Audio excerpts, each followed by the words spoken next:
the gap between college and pro is bigger than the gap between high school and college. Yeah. Mm-hmm. Yeah. And I think he's phenomenal. He's a phenomenal talent. But bro, them guys at that next level, I'm telling you, they're waiting. That boy got some ball skills though, man. Dang. Oh yeah, for sure he does. Bro, the way he can track the ball. That's what I'm saying. His instincts, man. He got what you just can't teach. He got God-given ability that you just can't teach. Absolutely. Yo, what's good, everybody? Your boy's back with some absolute fire content that's about to blow your mind. You think you know Travis Hunter? You think you understand what's about to happen in Jacksonville? Well, buckle up because Shannon Sharpe just served up the coldest reality check in sports media history, and it's got everyone talking. What happens when a legend completely destroys a rookie's dreams on live TV? Shannon Sharpe just dropped a reality bomb that has the entire NFL world shaking. While everyone's celebrating Travis Hunter's record-breaking $46.65 million fully guaranteed contract, UNC went nuclear with some cold, hard truth that nobody wanted to hear.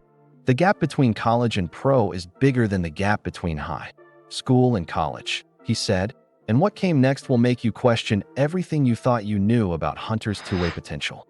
This isn't just analysis. This is career-ending honesty that's about to change how you see the most hyped player in football. Listen, I've been covering sports for years, and I've never seen anything quite like this.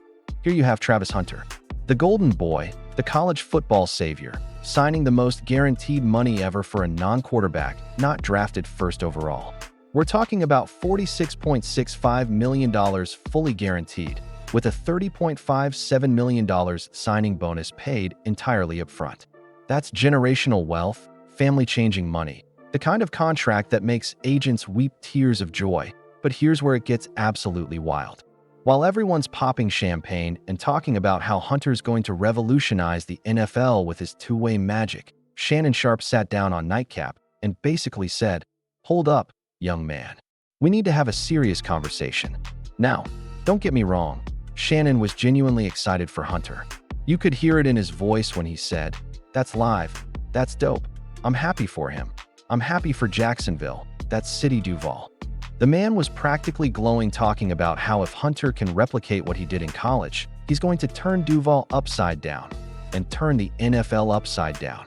But then, and this is where it gets absolutely brutal, Shannon dropped the hammer that nobody saw coming. Did you catch what he said next? Because this is where it gets real. When they started talking about whether Hunter should focus more on defense or offense, Shannon got real philosophical, real quick. And by philosophical, I mean he started speaking truth that might have just crushed Hunter's dreams into a million pieces. "I think it's easier for you to build a package," Shannon said, talking about bringing Hunter in for specific offensive situations. "But it's harder to do DB stuff sparsely." Now, that might sound like football jargon to some of you, but what Shannon was really saying is this: you can't just dabble in defense at the NFL level. Think about what that means for a second. Hunter's entire college career, his entire identity, his entire hype train is built on this idea that he's going to play both ways in the NFL. That's what makes him special, right? That's what separates him from every other receiver or defensive back in the league. He's the chosen one, the unicorn, the player who's going to break all the rules. But Shannon Sharpe just looked at that dream and said, "Nah, fam, that ain't how this works." Here's where Shannon really went for the jugular, and honestly, it's some of the most honest analysis I've ever heard about a rookie's prospects. He started talking about how Hunter kind of wants to do like what he did in college, playing both offense and defense full-time. And then Shannon hit him with the reality check that probably made Hunter's agent reach for the Pepto-Bismol. "I just don't see that. Full-time is, hey, that's tough. I think that's optimistic. That's wishful thinking." Optimistic, wishful thinking. Let that sink in for a minute. Shannon Sharpe, Hall of Fame tight end, 3-time Super Bowl champion, the man who's seen it all and done it all, just called Travis Hunter's entire career plan wishful thinking. But wait, it gets worse. Because Shannon wasn't done. He kept going, and what he said next should have every Hunter believer questioning everything they thought they knew. "But do I think he can play DB full-time and have an assortment of packages for the offense? Yeah, I do." Did you catch that? Shannon just relegated the most hyped two-way player in college football history to being a defensive back with some offensive packages.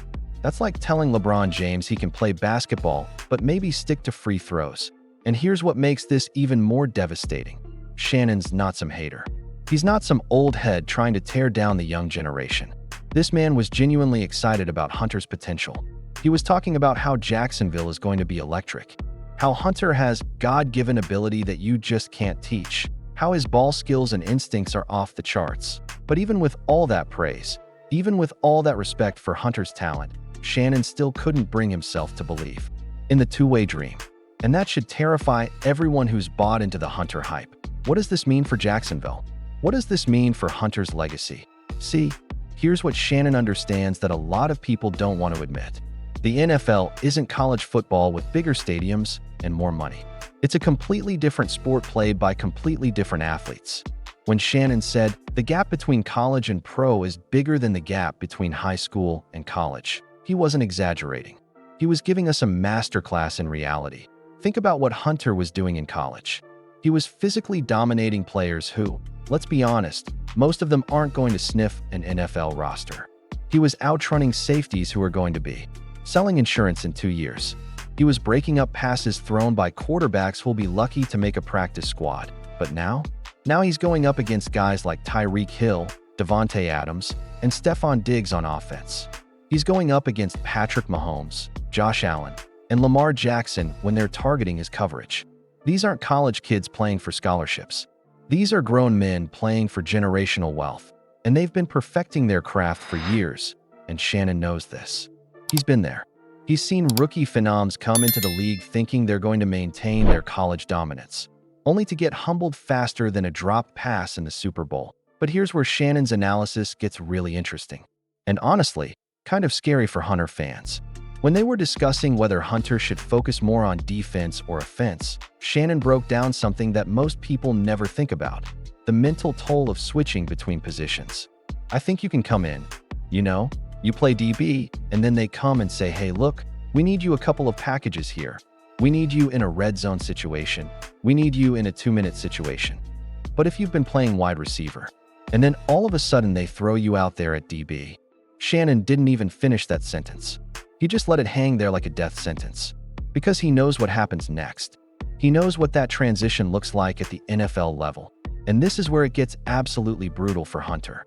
Shannon is basically saying that the human brain can't handle the complexity of switching between elite-level offense and defense in the same game, sometimes on the same drive, against the best athletes in the world. Think about what a defensive back has to process on every single snap. Pre-snap reads, route concepts, quarterback tendencies, formation adjustments, coverage responsibilities. Now think about what a wide receiver has to process: route timing, defensive leverage, coverage identification, hot routes, audibles. These aren't just different skill sets, they're different languages. And Shannon is telling us that asking Hunter to speak both languages fluently at the NFL level against NFL competition is optimistic and wishful thinking. But here's what really got me shook about this whole conversation. Shannon compared Hunter's potential usage to what the Cowboys did with Deion Sanders back in the day. Now, for those of you too young to remember, Deion was the ultimate two-way player. Primetime was playing shutdown corner and returning kicks and catching passes, and he was doing it all at an elite level. But even then, even with arguably the most athletic player in NFL history, they used him primarily as a defensive back with offensive packages.